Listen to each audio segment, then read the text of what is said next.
Today, we're going to be talking about PAs and APRNs and the aspects that Joint Commission and CMS are saying that there is no longer an equivalent process. What you can expect today, we will be discussing the new statements from Joint Commission regarding advanced practice practitioners and the use of the medical staff process. We will be discussing privileging, identifying the medical staff professional practice evaluation, which includes OPI and FIPI, and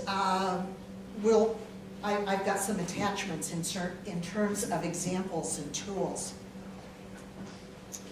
Please note that the information I present, I am not affiliated with Joint Commission, I'm not affiliated with CMS, and I'm not a lawyer.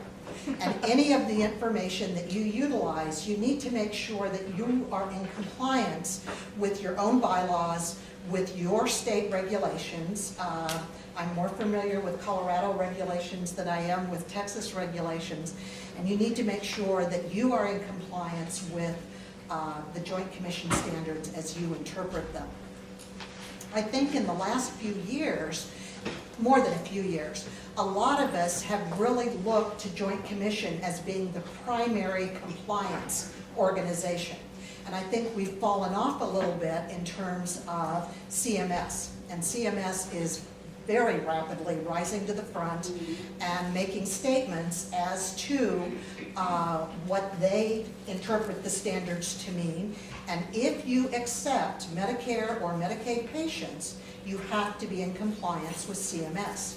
It's not just that you're in compliance with Joint Commission, you have to know your COPs and be in compliance there as well.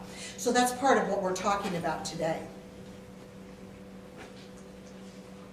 Why are we here? Just when we thought we were figuring it all out and implementing an equivalent process for allied health, we got a new direction from CMS.